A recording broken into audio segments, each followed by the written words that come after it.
Unlike the previous Hitman games, we've put a lot of emphasis on story in Hitman Absolution. We really want the player to have an interest and a connection with Agent 47. So the first thing that we revealed in our campaign was that Hitman kills Diana, and Diana was his connection with the world. She was his handler for the agency, the ICA, and by killing her, this separates Hitman for the first time, and he has to operate in a different way. And so for the first time, rather than the mission briefing and completing missions game style of the previous games, we have a very story-driven experience in Hitman Absolution. At the same time, as we've shown today with our E3 demo, we do have hits in Hitman Absolution. There's no doubt about that. We really want to make sure that there's many ways to do the same thing. We think it's a bit boring just to have one way to do something. So what we're showing with the King of Chinatown, with our E3 level, is that you have the freedom of choice to do whatever you want to do. In fact, you can walk up to the King of Chinatown and you can kill him with your bare hands, or you could throw a knife at his head, or you could throw a petrol can close to him and shoot it and cause an explosion, or you can blow up his car with explosives. You can drop a weight on him, you can push him in a hole, you can poison him, you can poison his food, you can poison his coffee, you can poison his drugs. You can shoot him with a sniper rifle, you can shoot him with twin pistols. There are many, many ways to carry out the same objective, which is to kill him. And we've provided the tools for the player to discover within the environment their preferred way of carrying out this mission.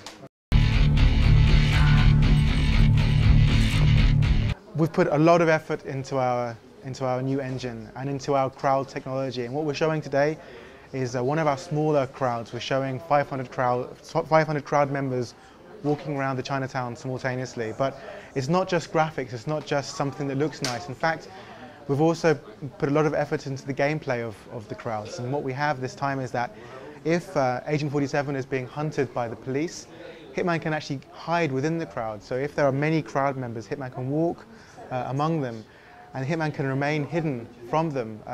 And this we think is a very interesting application to the crowd technology, that it's not only something that looks pretty, but something that has a real gameplay function. So we know that because we offer a lot of freedom, we know that many different things can happen. So we offer the freedom to the player to kill every single person in the crowd if they want to, but the thing is they'll be punished for that with a score. Their score will drop, and also their ranking, because we're showing today that score and ranking are constantly shown on screen and constantly changing. In fact, everything you do the game calculates and responds to, and that will modify your score. So what will happen, I mean, as soon as you draw weapons in the crowd will become scared. And if a policeman sees you, the policeman will try to stop you, and if you don't stop, then he'll start to shoot at you. So, once the police start firing, then they'll call for backup, more police will arrive, eventually the SWATs will arrive, and all the crowd will flee. So it's, what we're showing is that it's very granular, in fact. It doesn't, it's not like on-off, it doesn't switch on or off like that.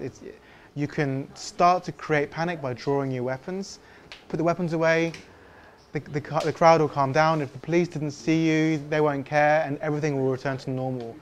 And every situation can escalate or de-escalate depending on how serious it gets. Of course, if you go into full war with the police and the SWATs, there's really nothing much you can do at that point apart from to hide, to take a disguise, and to try and escape. And it doesn't really work like that, because once they start moving, then it's as though the cover goes. So in fact, the best way to hide in the cover is to have the crowd remain calm and to stay within the crowd. I believe so. Yeah, I'm not 100% sure, but one thing that we've really wanted to maintain in Hitman Absolution is Silent Assassin.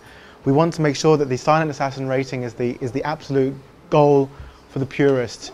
And so we have created a way to do this. So there is the absolute minimal route to the final objective. At the same time, depending on your playstyle, you can go and shoot every single living person in the entire game if you choose. It's really up to you.